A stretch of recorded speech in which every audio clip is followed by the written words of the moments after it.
So definitions are important. They enable us to do research and standardize our language. But the patients don't care about definitions. They care about two things. Number one, they care about a good functional outcome, so they want to be able to eat. And that usually means getting them to around 14 millimeters, but there's a lot of variability. So sometimes, particularly in altered anatomy or dysmotility, you need to go to a higher luminal diameter to achieve that good functional outcome. The other thing that patients care about is minimizing their visits to the endoscopy lab. And I want to stress Jason's point. When I see these patients, particularly in a referral practice where they've had multiple dilations before, I always make a point to talk about natural history and take some time to manage expectations. And I always tell my patients that this is a journey. We have a lot of tools, and I'm going to go in, examine your stricture, and I'm going to pick the best tools to help you. And I hope that the journey will be short. But in some cases, that journey is going to involve multiple visits and multiple interventions. So when we examine that stricture based on morphology, we can either call it simple, which is a focal short stricture with a diameter of over 12 millimeters, or complex, which are tortuous angulated strictures that tend to be longer and smaller in diameter. And obviously, complex strictures are a little bit more challenging. And I want to stress that refractory or recalcitrant strictures, no matter what the definition is, are pretty common. So up to 1/3 in some natural history studies, patients will have refractory or recalcitrant strictures. And that's really associated with a very significant cost and a very significant amount of healthcare utilization. And we can go to the next slide, please.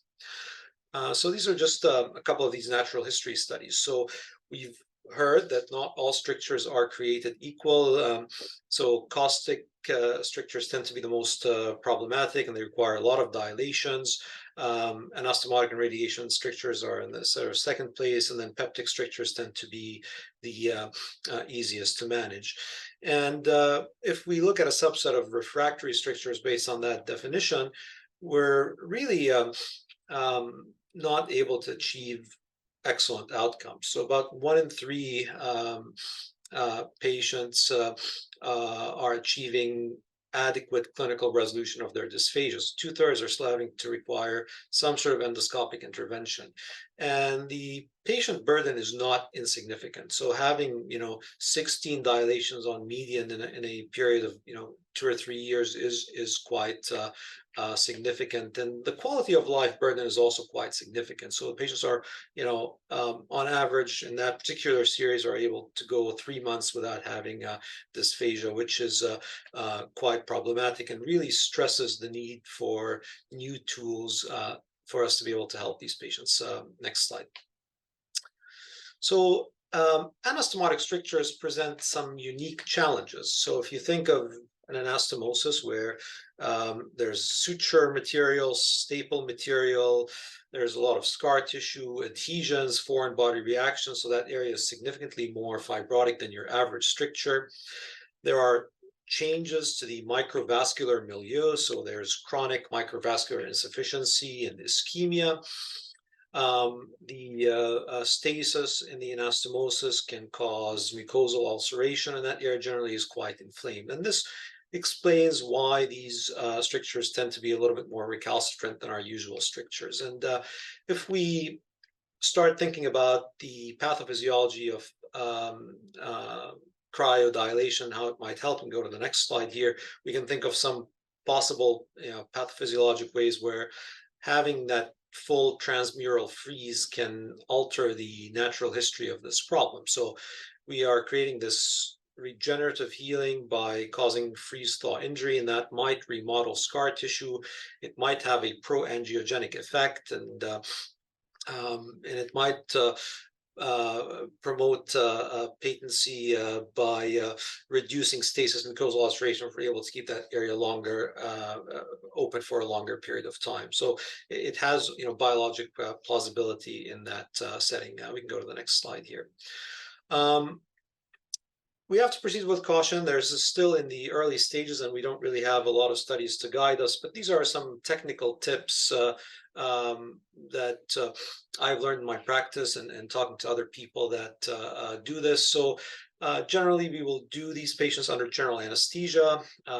CO2 insufflation is absolutely prerequisite for this, and probably every other kind of invasive stricture management technique. I really like using low profile clear caps, and we'll see that in the video, but it really helps visualization. I generally will not use fluoroscopy for these cases, but I have fluoroscopy available in my room on standby. Probably more importantly, being able to manage complications, perforations. So you'd have your usual ornaments of stenting and other closure devices on standby. And that probably holds true for other techniques like incisional therapy or other aggressive dilations. The positioning of the venting tube is absolutely essential. And like Dr. Pazika said, sometimes predilation is needed to get that venting tube down. The dosimetry of cryogen delivery is unclear. My personal feeling is that we probably need to use a higher dose than what we use for mucosal diseases, for example, Barrett endotherapy. So generally, I will use 30 to 35 seconds of freeze followed by a 60-second thaw, and I will do that for 3 to 4 cycles. The amount of balloon dilation you do is really up to the discretion of the endoscopist, but I will generally tend to pick the largest diameter that I think is going to be safe. And I will hold the balloon for 90 seconds. And for all of these patients, we do same-day discharge. So we can go to the next slide, please. So this is a video. So here, this particular one is not an anastomotic stricture. This is actually a caustic ingestion. So you can see this is a very fibrotic stricture. I don't know how well this projects on Zoom, but if you look at the 6 o'clock position, you kind of see this whitish hue to the stricture. The inner diameter here is probably around 7 or 8 millimeters. So here we are passing a savory wire, and we're able to get our venting tube over the wire. And we're positioning the venting tube so that these black notches are straddling the stricture. The stricture is probably around 15 or 20 millimeters long. And then we're going to start our spray. And so what I generally do is I will put the catheter out by 3 or 4 millimeters, and this allows us to maintain adequate visualization as we're applying the cryogen. Sometimes if you're working too close, you can freeze your lens, and that really limits visualization. And we're going around the stricture trying to do a 360-degree freeze. So if you look at this 4 o'clock position, that nub of tissue over here, this is a nice example of preferential scarring. So Dr. Sammartino mentioned this. So this patient had multiple balloon dilations, and if you look at all her historic pictures, the mucosal rent, the tear is almost always in that direction. So there's some sort of intrinsic weakness in that side of the wall, and that's where she preferentially tears with these balloon dilations, and almost never has she had any significant treatment effect on the other side. And so by applying that freeze, we're sort of molding that scar tissue, and we're able to create hopefully a more durable stretch of that entire area and avoiding that preferential tearing. So this is our third application here. And the other very important technical detail is I always have a distension monitor. So one of our nurses or fellows always, when we're applying the cryogen, has their hand on the abdomen. And they're feeling for any distension. If there's any concern, the belly's getting stiff or more distended, then they let us know, and we immediately stop the delivery of the cryogen. So here we're passing through the scope controlled radial expansion balloon dilator, and we're slowly inflating it, and we're sort of trying to get it positioned sort of across the center of the stricture, and we're using that looking across the balloon technique as we're slowly inflating, and we're watching for that tear to happen. You can see the wall is blanching. It's very fibrotic, and very slowly we're starting to see our tear forming here. So we're going to hold the balloon for a while and continue to look through to make sure that our tear isn't propagating very rapidly or very deeply. And once our 60 or 90-second period is over, we're going to deflate our balloon and examine our stricture for any signs of perforation or deep muscle injury. And generally we want to see something. You don't want to go and dilate and not create any mucosal rent. So now we can see it's a little bit glitchy on my side. Hopefully you guys can see it. We're seeing some submucosal fibers, nothing that looks like a deep muscle injury here, and that's our complete dilation. So we can go to the next slide, please. So this is a case series looking at cryodilation of refractory anastomotic strictures.